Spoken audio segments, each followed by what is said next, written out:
Heroin, cocaine, marijuana, nicotine, caffeine come from plants. Estrogen, progesterone, testosterone comes from plants. And then lectins, oxalates, phytates are all antigenic molecules that come from plants that cause a tremendous amount of allergies in our body. An allergy, again, could colitis, Crohn's, IBS simply be allergic reactions in our gut? Yes. And we know that poison ivy that gets on your skin causes redness, pain, swelling, heat. And so all this stuff is like poison ivy disease. But there's no such thing as poison ivy disease. It's exposure to a foreign antigen that causes damage and disease.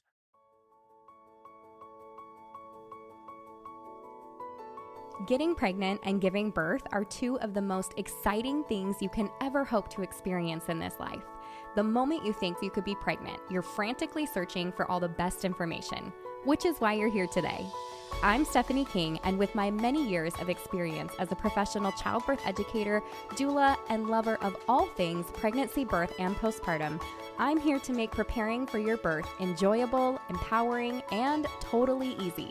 Each week, I'll cover different topics, interview professionals, and get into the nitty-gritty birth stories from mamas just like you.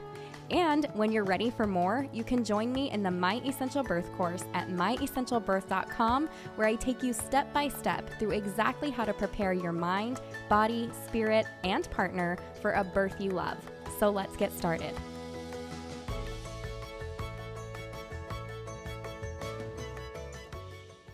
You guys are in for a treat today. I have with me Dr. Kiltz. He is a board-certified OBGYN and reproductive endocrinologist. He's become widely known for his advocacy of a low-carbohydrate, animal-based, often carnivore approach to metabolic and reproductive health. And he's also the founder and medical director of CNY Fertility, which is one of the most accessible and innovative fertility clinics in the country, helping tens of thousands of families and patients achieve their pregnancies every year. Now, I am so excited to have you here. I followed you for a while on Instagram. The whole nutrition conversation has been personal to me for the last year and a half or more, and truly for a very long time. But I feel like there's a lot of information coming out about what we're going to talk about today, which carnivore, keto, all of this kind of stuff.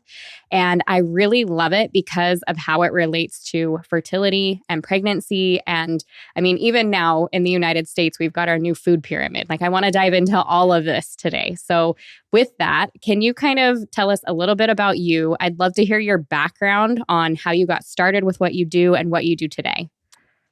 Stephanie, thank you for having me here today. It's really a pleasure to listen and learn from you and to share these ideas that I've been learning over the last 70 years. I'll be 70 March 12th coming up. My elevator speech is I was born in LA, kicked out of school in a gang, couldn't read, father in jail. And I was centered because of Mrs. Wong, who taught me ceramics in the 10th grade. I used to work at Dodger Stadium. As you could tell, I'm an LA Dodger fan. And I used to work at the Broadway department store, Hollywood and Vine. I learned service and client care. I wound up going into medicine after breaking a leg at 19 and meeting a hippie doctor. And I thought, wow, that's like kind of cool. I wonder what it'd be like to do that. And I went to the counselor's office and I read what it took. And I was like, ah, shit, I'm in trouble. But I managed because of persistence and drive. My sister had diabetes since age 4. I saw her suffering. It died at 52. Inspired me in so many ways to get out there and work to help and learn the standard science, medicine.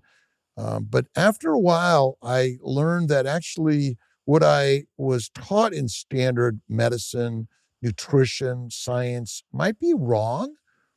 I learned a little bit about meditation, prayer, and positivity in my early 40s.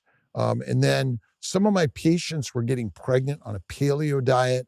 And I was like, what is that? I personally had arthritis, psoriasis, migraines, kidney stones, bowel bleeding, bladder bleeding, depression, anxiety, and more. When I went paleo, I got better and I shared it. And my patients were getting pregnant a little bit more commonly than without it. And then I found keto. And then about 15 years ago, I found carnivore. I've never looked back. I practice a carnivore lifestyle primarily.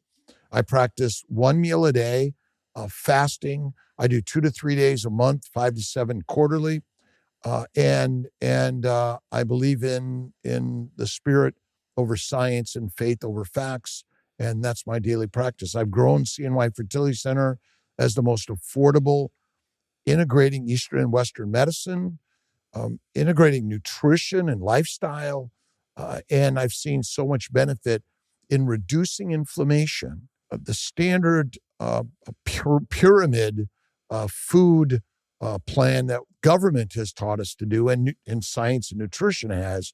But I believe that the meat-centric, fatty meat-centric diet is a healer more so than anything I've ever learned in life. And so as a continuing to thrive and survive, loving practicing medicine, I still love standard medicine, but I want to make sure that we give the non-standard, the stuff that we doctors say, no, it doesn't work, including acupuncture, massage, meditation, and prayer, as a foundation of health and wellness for all of us.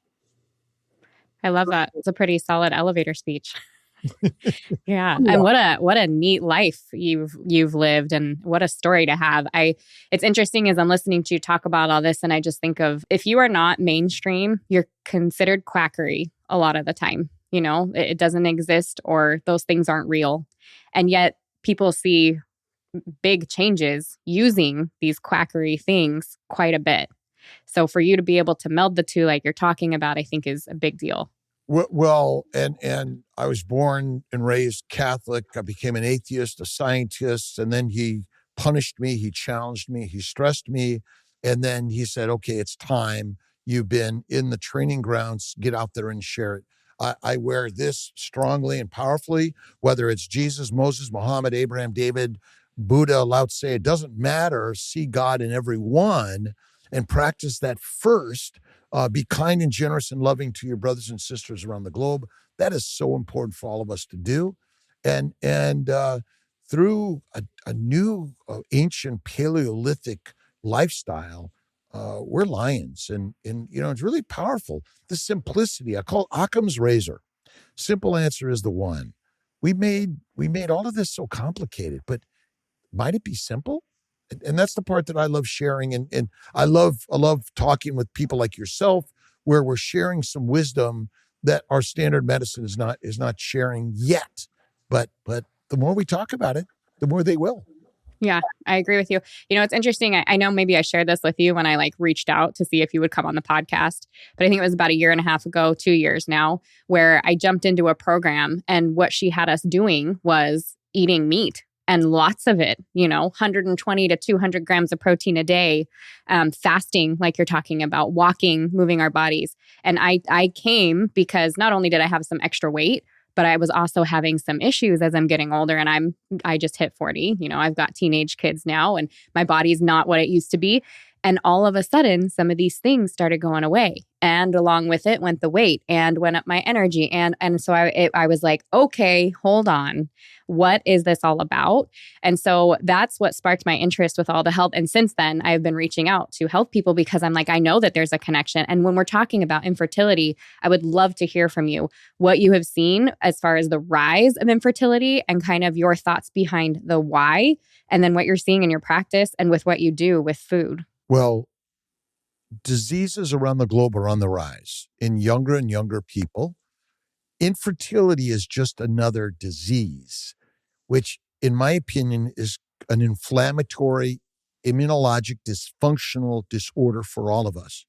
Arthritis, psoriasis, migraines, kidney stones, bowel bleeding, heart disease, cancer, stroke, depression, anxiety, suicidality are on the rise. Polycystic ovarian syndrome, menstrual irregularity, early periods, no periods, painful periods, sexual dysfunction are all on the rise. Uterine fibroids, adenomyosis, thyroid disease. It's on the rise. And the answer is generally idiopathic, which means we don't know what the cause is, unexplained. And I said, well, maybe there is something out there that we're just not looking at it because we don't know the cause, but certainly it can't be the plants. because they're good for us, right? And if you realize this, the plants are live organisms that don't want to be eaten. They contain foreign sugars that are highly antigenic. That means they cause allergic reactions. What if every disease we have is simply an allergy? Redness, swelling, pain, heat, dysfunction, damage and death to the cell, to the organ system, and to the organism. We see people that drop dead and nobody knows why they drop dead. We don't know why. And so as I dig deeper into this, so my daughter's allergic to avocados and bananas. People are allergic to seeds and nuts all day long. What if our highly plant-based, processed plant-based, even raw plant-based is the cause of disease, along with a low animal fat diet? And I'm like, So we don't eat fat. We eat lean meat, fillets of chicken, turkey, fish, beef. There's no fat in there. But 99, all other animals eat raw food. They don't cook it, and they don't shy away from eating fat. So when we went to a low-fat diet, whether it's plant-based or animal-based, that's when the diseases started going on the rise. Obesity rose also at the same time. So it must be something about the lean meat and the plants which are the problem. And so when I personally was learning about paleo, then keto, and then carnivore, and I did it myself, and then I'm pretty good at eating steak, eggs, bacon, eggs, butter, beef, salt, ice cream. I love ice cream. And I will tell you that simple sugar consumed small amounts from time to time is not the cause of disease. The cause of disease is overcooked meat, which renders away the fat, and lean meat, and plants, which contain no animal fat, but they contain a lot of chemicals. Heroin, cocaine, marijuana, nicotine, caffeine come from plants. Estrogen, progesterone, testosterone comes from plants. And then lectins, oxalates, phytates are all antigenic molecules that come from plants that cause a tremendous amount of allergies in our body. An allergy, again, could colitis, Crohn's, IBS simply be allergic reactions in our gut? Yes. And we know that poison ivy that gets on your skin causes redness, pain, swelling, heat. And so all this stuff is like poison ivy disease.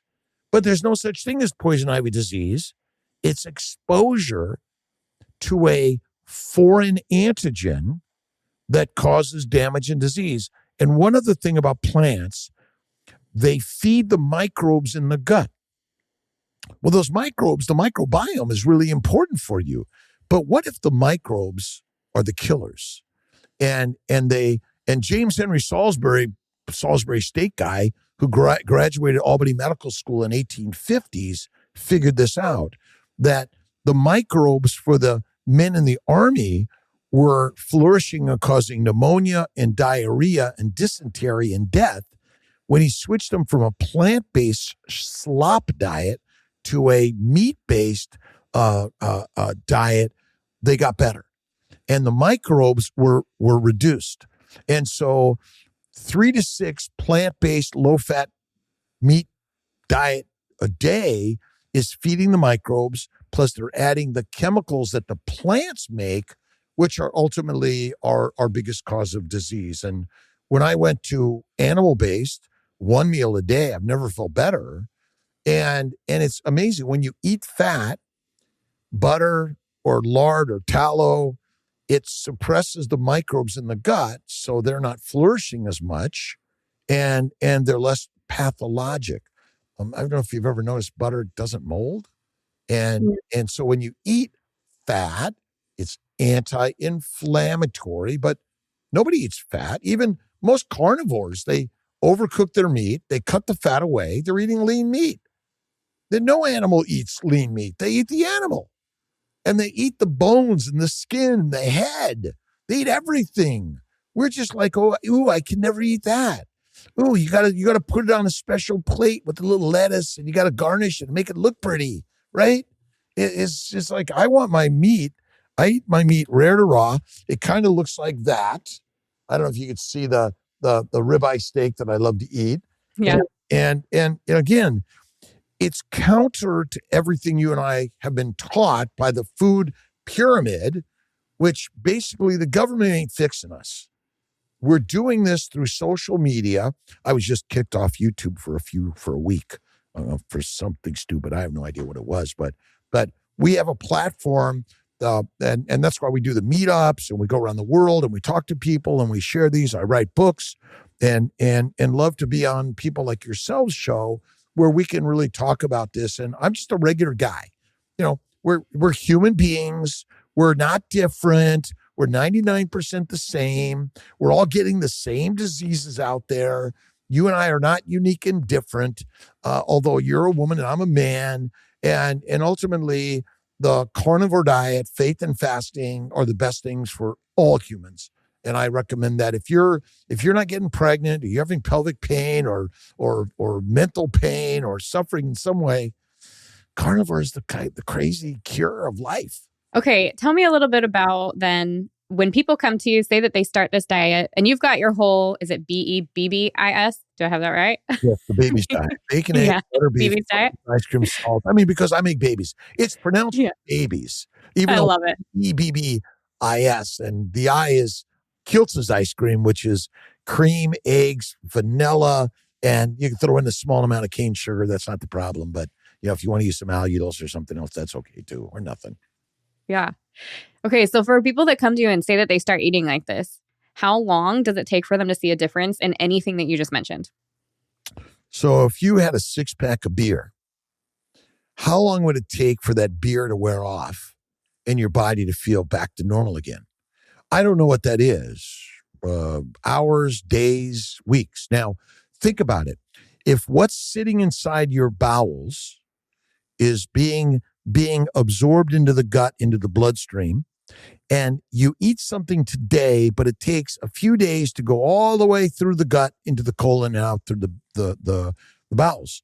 And so as long as there's fermentation in the gut or the plants are in your gut, you might get some poisoning. But let's just say it may take 3 to 5 to 7 days of carnivore, which eliminates the plant toxins for you to feel better. But I would say 2 to 4 weeks, and you're looking around and like, anyone else just seeing the world in like Technicolor today? I'm a Technicolor guy. I love life. I love connecting with people, and I see the optimism of life in the beauty that God has given us every single day. And so again, it's a radical concept, but babies are our foundation of life. Families and creating a family is like the foundation. If it's not happening naturally, something's wrong. People say, oh, I'm healthy, I'm fine. Well, you're coming to me, you're not getting pregnant naturally. So you're not fine. It's got to be some inflammatory process that, again, you could do a keto diet, but the carnivore diet is like the ultimate game changers. But I recommend people like, okay, try some keto, which is high fat, throw in some fasting, 1 meal a day, and see what happens. If it hasn't worked in a month, 2 or 3, look at carnivore and give it a shot. What do you have to lose other than getting pregnant, having a baby without a doctor? Having it with Right. sex with your husband or your partner, right? Right. For people that are thinking, or they're curious listening to this and they're thinking, okay, maybe I want to give this a try. What would that look like for them? How much would they need to eat? What would a day look like for them? Well, everyone is thinking, oh, you must not be eating enough. You got to eat more, which it doesn't make any sense to me.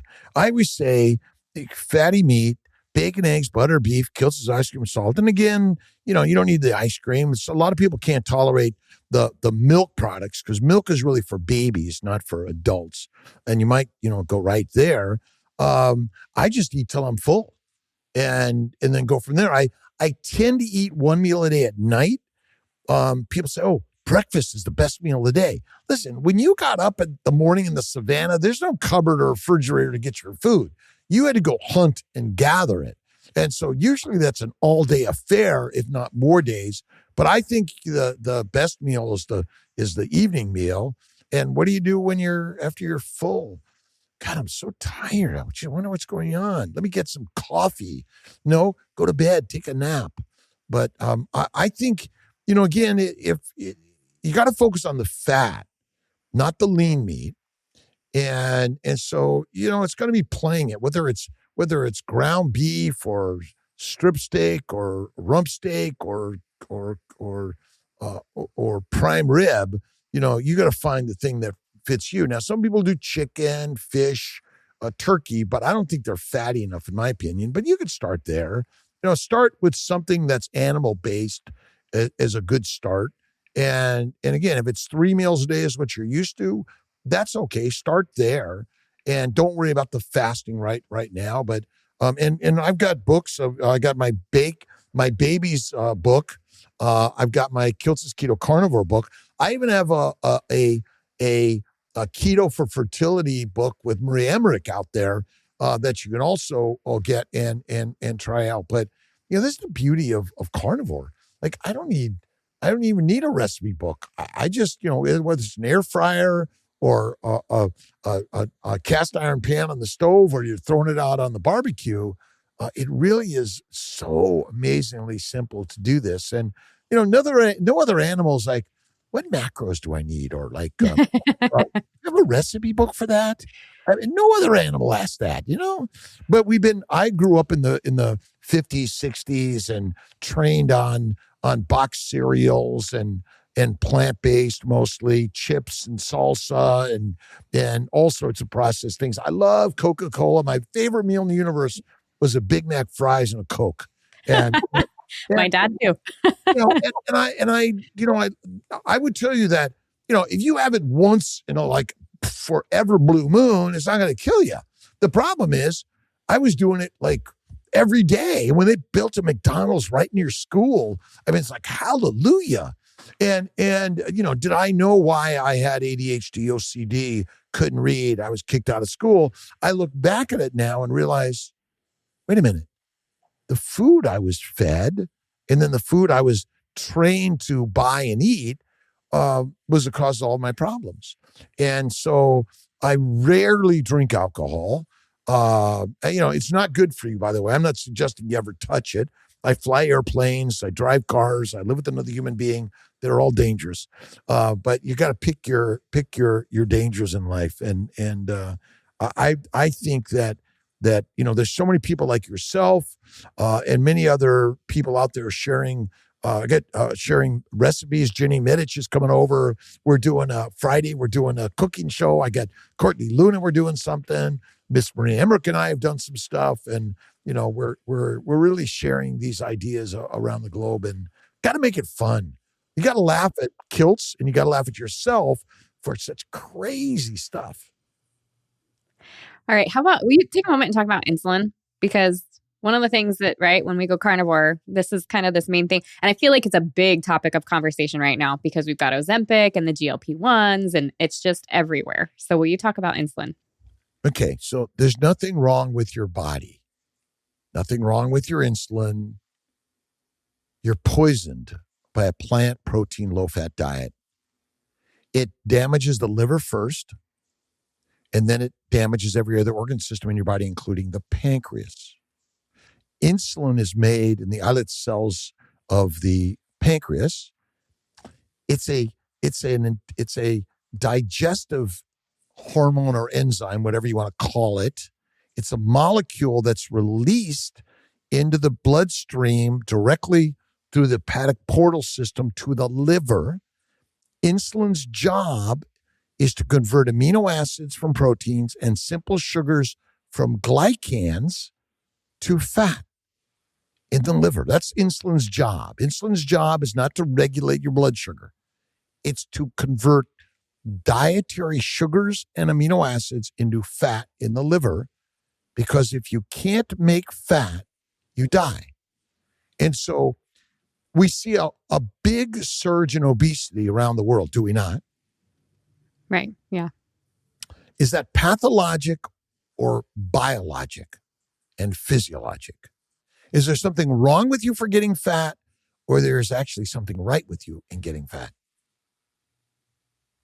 Well, now you've stumped me because I feel like there's something wrong with us getting fat. There's nothing wrong with us getting fat. But I'm guessing you're going to say that. Because if you're living in an environment where food is really difficult to get, would you rather be fat or skinny? Fat. You better believe it. So if you're eating a plant-based diet, when were plants generally ripe enough, sweet enough, and tasty enough for us to eat? The summer and fall, which is the hyperphagic time to get pregnant and fat, to migrate, gestate, hibernate, because where's the food coming for you in the wintertime? Who's delivering it to you? Nobody. Remember, everyone else is making our food and delivering our food. 50,000 years ago, nobody's delivering you food. You're fighting for it. I was driving on one of my roads in my neighborhood a little earlier today, and I was watching these two hawks. One hawk had a fish in its claws, and the other hawk was attempting to capture this other hawk and force it to drop it. Okay, so why would another hawk try to steal fish from another hawk? Well, because catching fish must be difficult, right? And so eventually the fish, he dropped it. The both hawks still fought down the road. The fish was flopping in the road, okay? And I was kind of hanging around waiting to see if he came back. I waited long enough and I just went on my way. But finding food is hard. So does your brain know that food is always going to be easily accessible and delivered to you 24/7, 365? Your brain knows nothing about modern world. It's still living in the ancient reptilian world.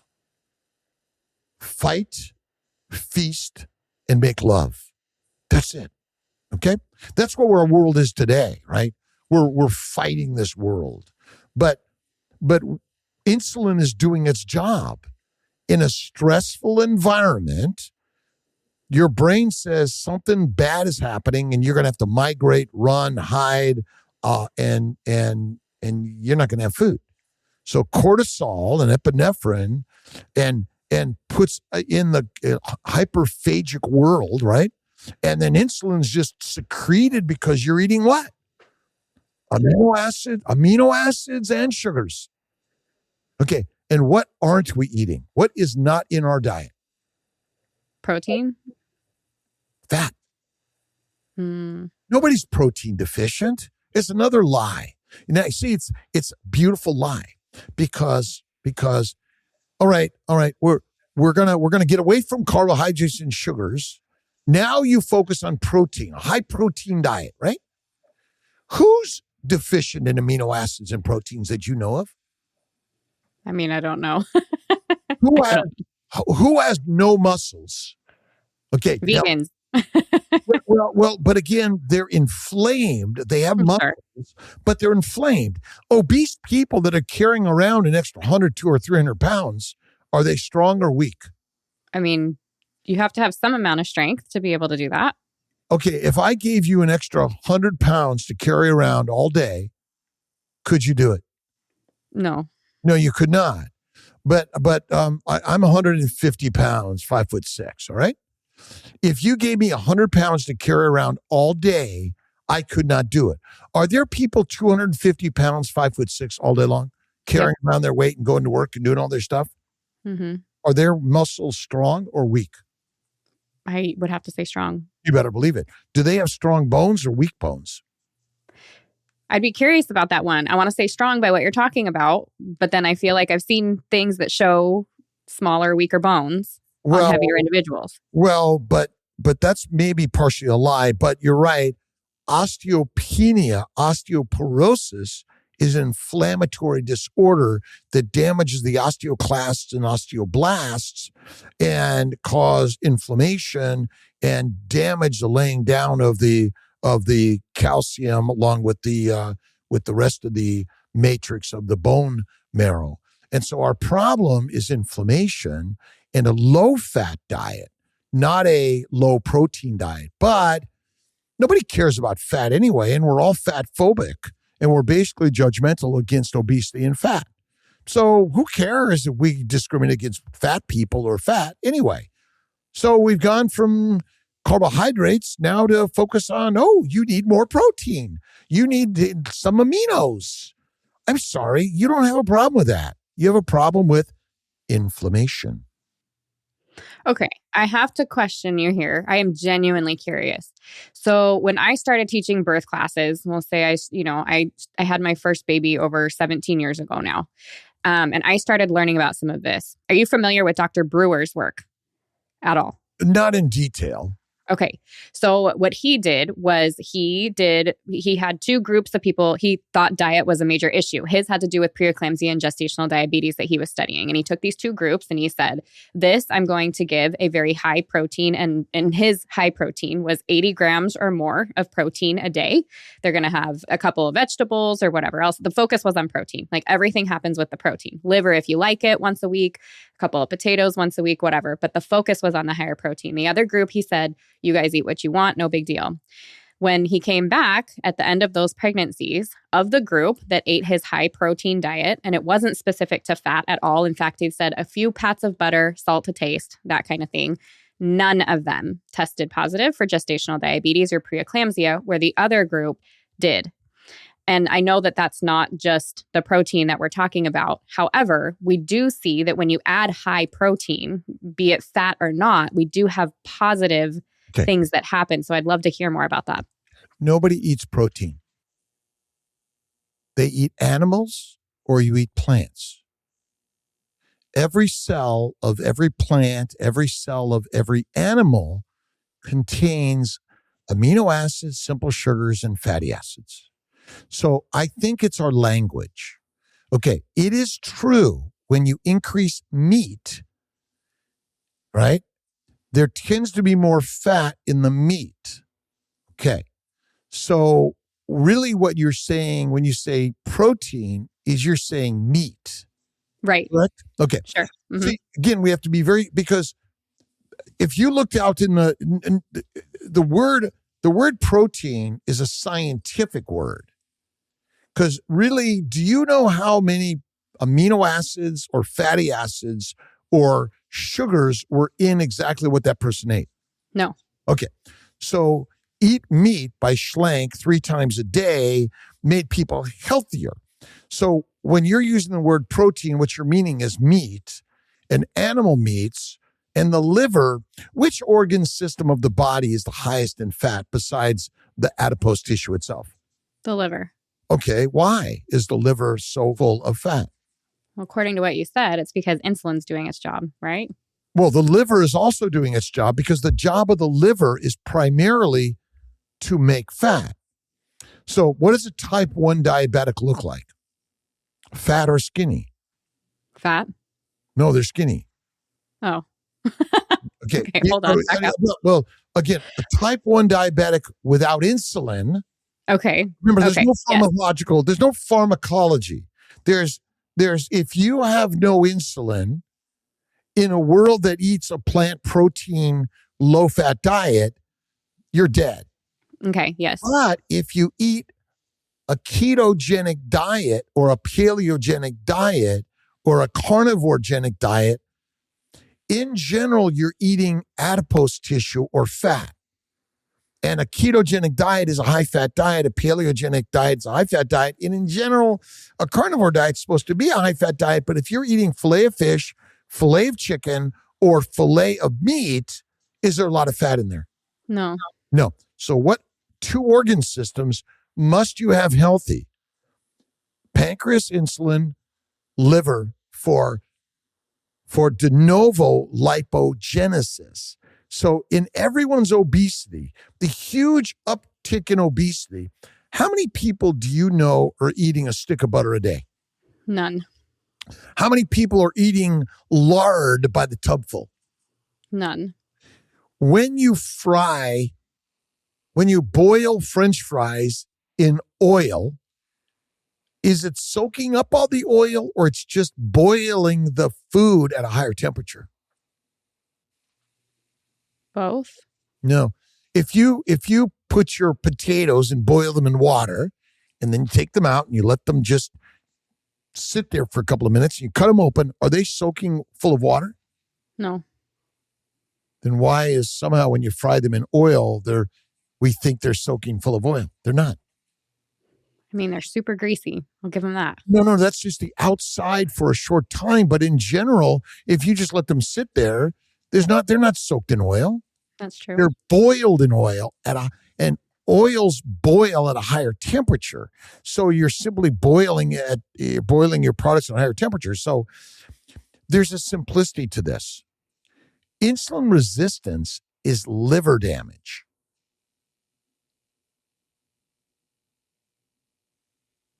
Does that make any sense? No is an answer. Yes, completely is an answer. But usually it's like, I don't know. Yeah, Well, I don't know. okay, so when we eat food, insulin's released, and that tends to increase people's obesity. Would you agree?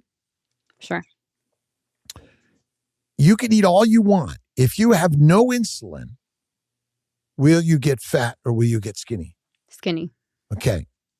So you get skinny because fat is the only fuel for the body, not sugar, number one.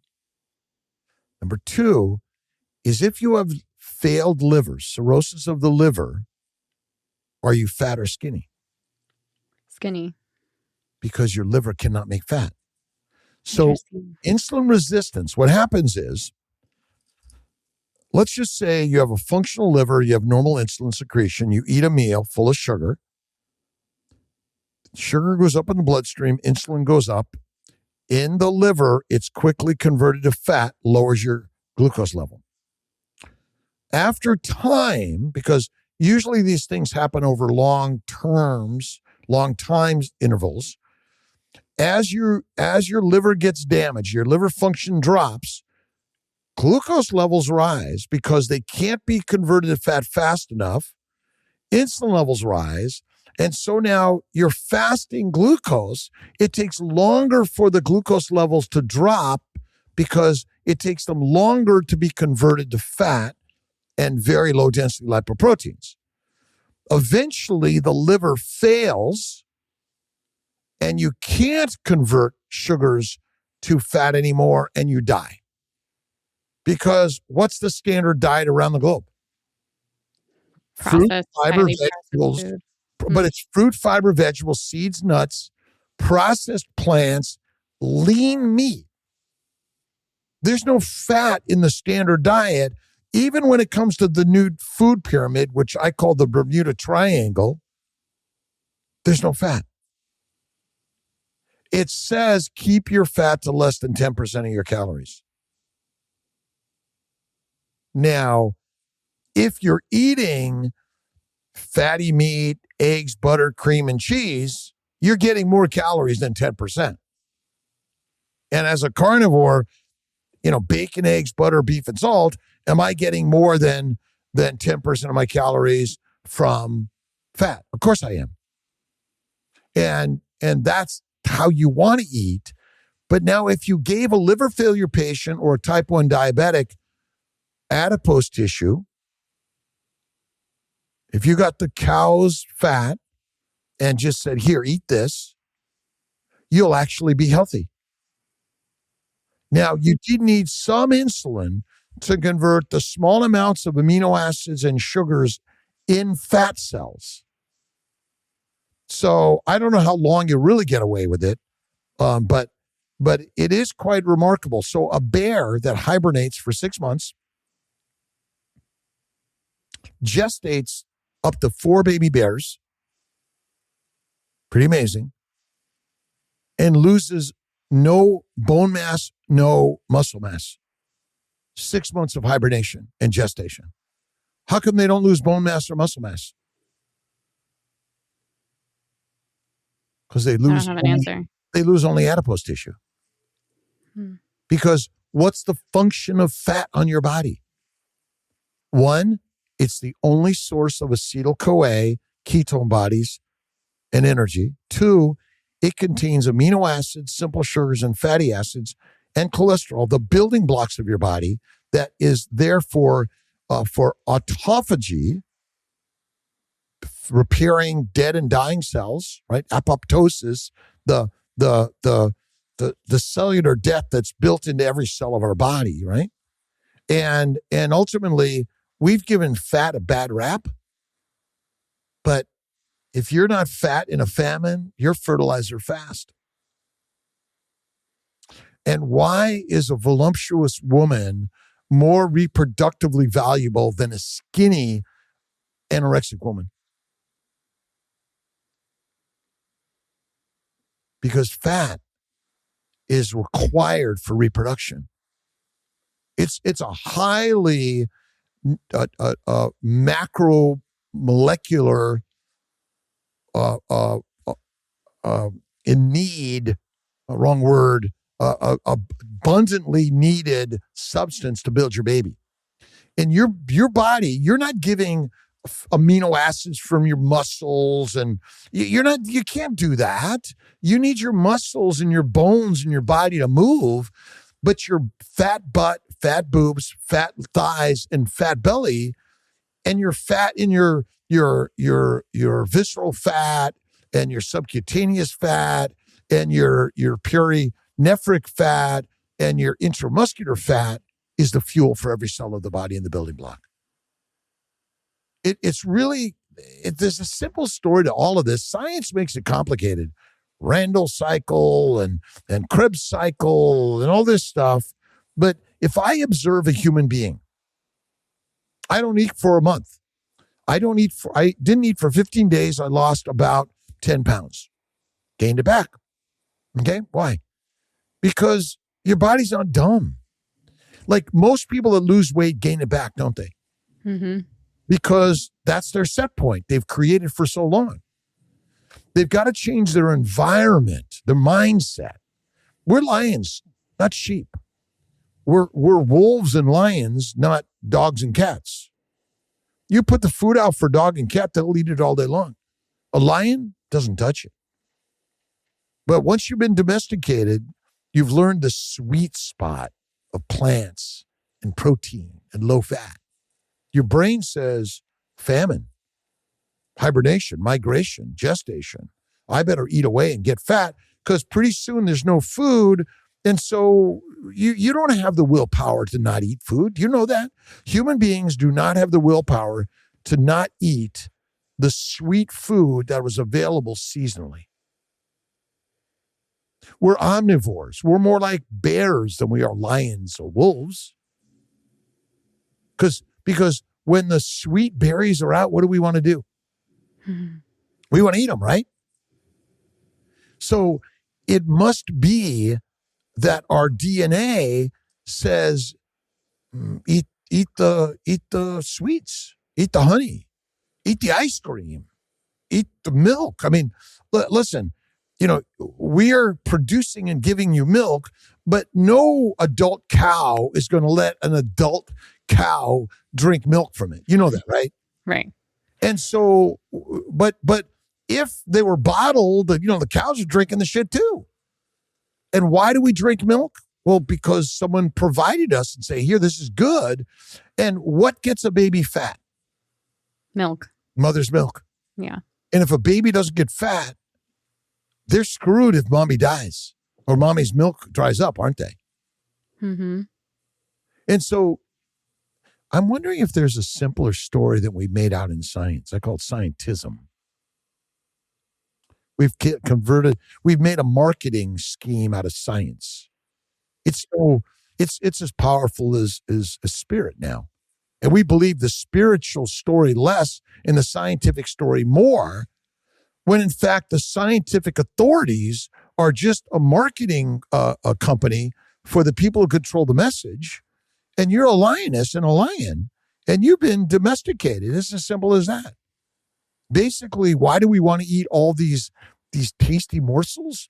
Because we're not dumb. The odds of not having food next week is very high in our evolutionary history. If you think about it, wars, pestilence, disease, weather, common, right? And now our brain says, I'm stressed. I better eat and get fat. But then they deliver us more food. But really, the carnivore way of living is radical. Christ carnivore, to me, is like the master. And whether you believe Christ is the God or just another human being, a dude that had some philosophy that's positive, amazing, and building you up. And I always say, you better look in the mirror and believe in God, because there she, he, it is. We are the gods. Ain't nothing out there. Nothing's out there except what you put out there. You are the creator of the story. And that's why I love this lion's life. And the more we realize the lion's lifestyle is like amazing. Okay, so I have a feeling you're going to say no, but I'm going to ask it anyways. Yes, go ahead. Can you eat too much fat then? I don't, well, I mean, you're a polar bear, works hard to eat as much fat as it can to get fat when the seals and the ice are gone. Okay? And so you can overeat yourself to death. You can eat only fat for 6 months and become 400 pounds and not be able to get up and go anywhere, right? And so is it possible? Sure it is. But in general, eating fat is so satiating to the human mind. It's like, because what it says is there's plenty of food out there. That's our natural hunting brain. You know what? There's plenty of fat right in front of me. There must be plenty of fat out there on the savannah to go out there and hunt and kill and eat. So for whatever reason, when you eat fatty meat, your appetite just drops. Your hyperphagia goes away. So yes, you could, like a polar bear, they must, but you're going to get fat and fat and fat until the food is gone. So your body is going to tell you, as you are eating meat and you're including fat with this, fatty cuts of meat, your body's going to tell you when it's enough. And if you're adding things like sticks of butter, like you're talking about, you will hit a point where you're like, okay, I can tell I don't feel good, or I'm gaining a little too much around the midsection or whatever. Like your body's going to regulate that, is what you're saying. In general, those people that go on the carnivore high-fat diet, they slim down or fatten up depending on where their body should be. Meaning that zero fat is deadly for humans. Do you know this? Right. Yes, I did know that. And 1 to 2% of fat on your body, is that natural or normal? No. That's deadly. Okay. You can't reproduce, right? And so we're all in this macro. It's just eat the fatty meat. Enjoy the day. You'll find suddenly your brain is like, you know what? I want to be creative. I want to go do something. I want to do something that's going to inspire someone to want me, right? Because it's all a mating game. That's all we are. This is the mating game of life, right? What do I look like? What do I feel like? How can I inspire a mate in order to help me reproduce? Because at the end of the day, that's all that matters, reproduction. And so, sure, you can overeat as a carnivore, like you could undereat as a vegan. But in general, your body, your mind sees clearly who and what you are. You're a lion and no longer a domesticated sheep that lines up for too much coffee and alcohol and the plants. And even I see plenty of carnivores that overeat their meat. For what reason? I don't know. But I would say if you look at Atkins' diet, right? Or if you look at James Henry Salisbury's work, Salisbury steak guy, doctor from Albany Med, 1850s, he put people on an animal-based diet and they got better. And I would say that physically, for whatever you think the proper weight is, and I don't know what it is, by the way, there is no proper BMI. It depends on what the future holds for us. you'll find that sweet spot on carnivore. Can we talk about, can I take you towards gestational diabetes? Because I feel like I want to hear from you what your thoughts on it are. Is this a food thing? I definitely have my own thoughts. Is this it's a hereditary, or just whatever happens when you're pregnant and gestational diabetes can be part of your story? Is this something that can be cured with food? What does that look like? Well, all right. So gestational diabetes is damage to the liver. The liver no longer is capable of converting the amount of sugars and amino acids you're eating to fat fast enough. And so as the glucose rises and amino acid levels rise, they cause glycation, which is damage to the sugar layer on every cell of your body, which causes hypertension, which causes intrauterine growth retardation, prematurity, fetal demise, fetal death, maternal morbidity, and maternal mortality.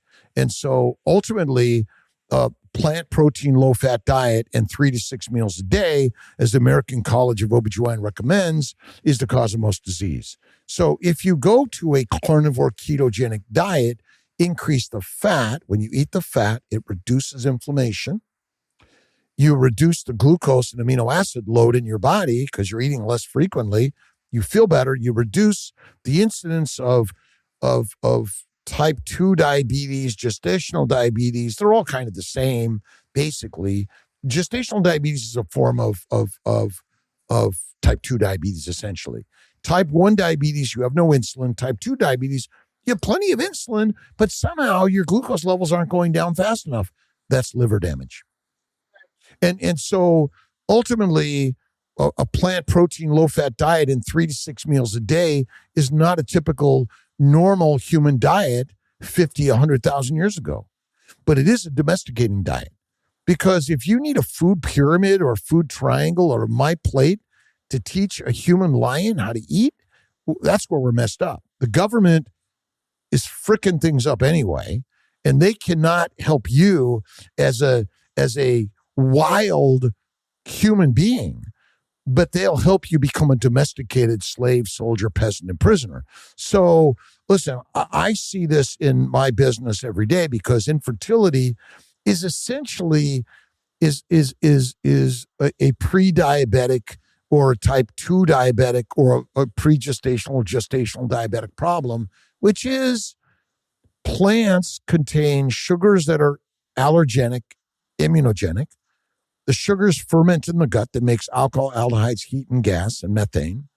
The sugars contain estrogen, progesterone, testosterone, and goitrogenic substances, which I call tumorgenic substances. And they cause every disease we suffer from, which all come from plants, plus lectins, oxalates, phytates, and more. And so really, it really is a simple story, but we're making it complicated. Why some people get sick and your neighbor doesn't, that's the mystery. About 10% of smokers get lung cancer, but they all get something. It's so like, I'm not infertile, so I don't have a problem, and I'm eating a plant-based diet. You're going to get something. You just don't know it yet. And I just got a call from a friend. A 25-year-old niece has got aplastic anemia. I see this every single day, that countless people, one of my friends, his wife did 4 IVF cycles to have their children, right? And it's just, IVF is normal. It's not normal. And in my business, the American College of OBGYN, SART, ASRM, and all of them basically think my immune and nutritional practices are like rogue. But women die during COVID, and women of color still dying more commonly than white women in general. But they're all at risk, by the way. And the beauty of social media and what you're doing and others are doing is we're sharing a story that people are like, this guy sounds crazy. I don't believe him.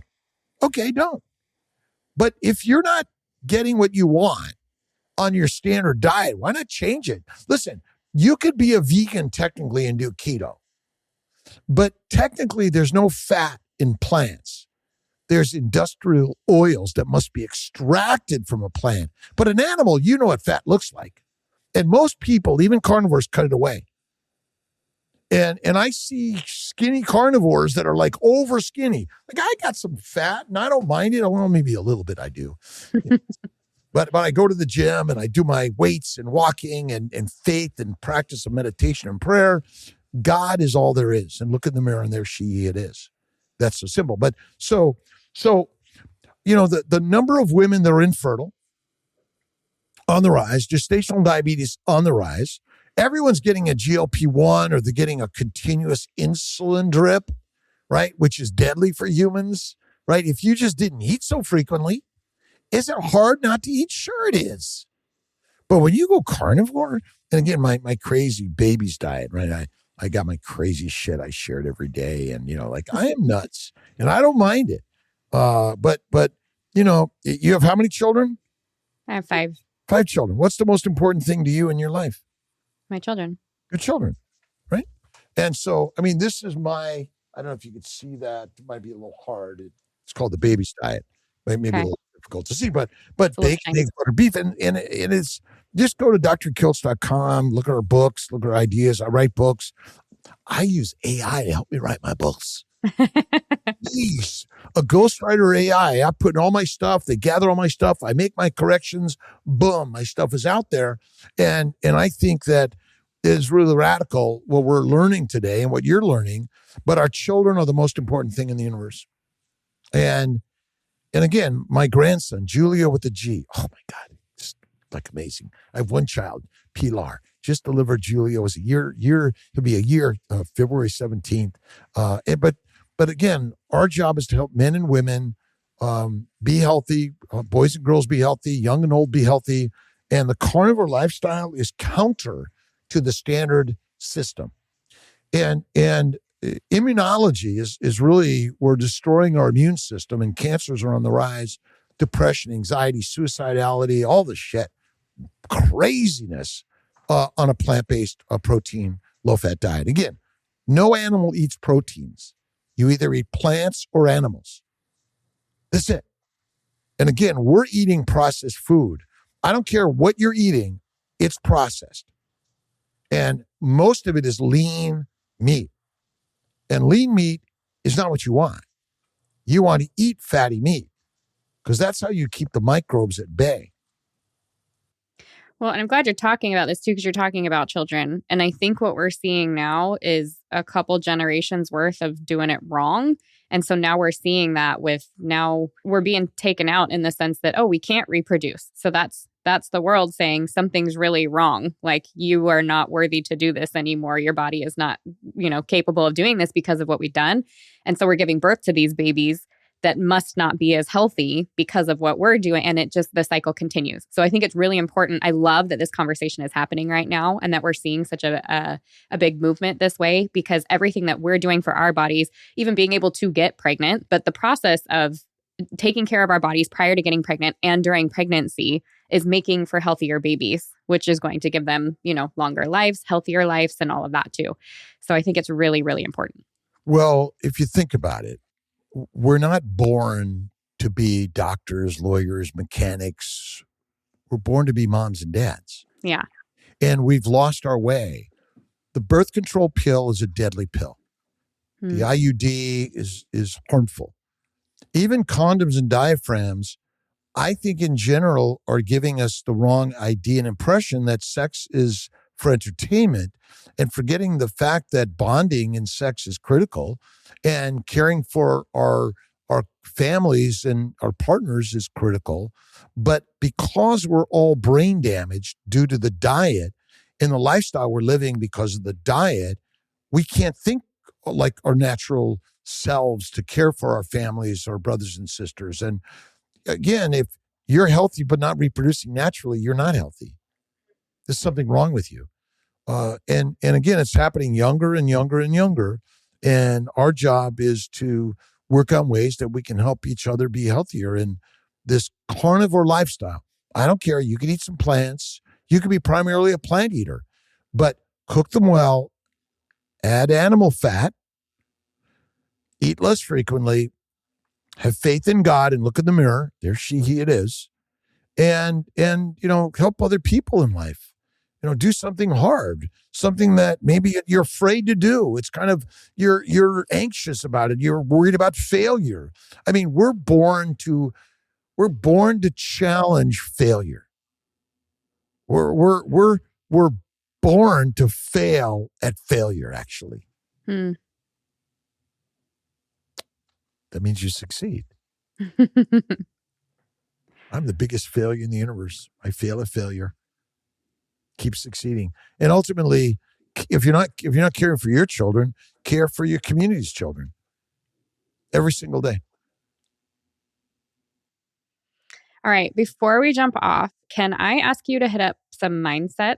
Because I know that, you just you gave us that good speech even just right there. But will you talk about how mindset plays a role in your life and how you see it play a role in everyone's, truly? As a kid, I had a lot of anxiety and a lot of fear and dyslexia, depression, ADHD, OCD, couldn't sit still. And I managed to become a doctor. It's still carried with me in many ways. I'm a mechanic, a surgeon. Eventually, I suffered. I went through even more depression, suicidal thoughts and ideation. I went through a divorce with my high school sweetheart after 25 plus years or longer, a daughter, my only child. And I didn't know how to handle it. And I found mindfulness, meditation, prayer, Jesus Christ. I dug deep into understanding the religions of the world and realignment of the mind. I read voraciously. I listen to books. I write books voraciously and sharing stories about how every thought you think creates the life you live. And so I began to get up at 4 or 5 in the morning. I'd write a daily meditation, a daily prayer, gratitude game, and goals and game plan where I'd write a gratitude poem, and then I'd write some goals of the day, and then my game plan of how I approach and succeed at these things. And I did that for a number of years. And 20 years ago, I was doing a podcast online. I think 2 people saw it, my mother and father. But it taught me much. I used to do seminars and retreats on mindfulness and meditation. The Secret by Rhonda Byrne inspired me. But books like The Alchemist, Incongruence, The Power of Positive Thinking, Mind is the Master, and 3 Magic Words, and Biology of Belief. A number of books that I've read, listened to, voraciously gone through. It taught me that the world isn't what I see, it's what I think I see. And so if I could stand still in the moment of hardship, challenges, and fear and imagine, God, what do you got for me right here? I know there's a gift right in front of me, but I'm going to stand still. I'm going to just take a breath and imagine, wow, what good do you have for me here in this hardship, this challenge, this pain, this sorrow? I'm a painter, a potter. I used to do jewelry, but I love to build things. And I imagine that we're all capable of everything. And I see the beautiful human being in you with whatever you're going through. Love and forgiveness, kindness, generosity. Judge not lest you be judged. And I read the poetry of the New Testament, the Old Testament, the Quran, the Bhagavad Gita, the Torah, the Tao Te Ching, and just poetry.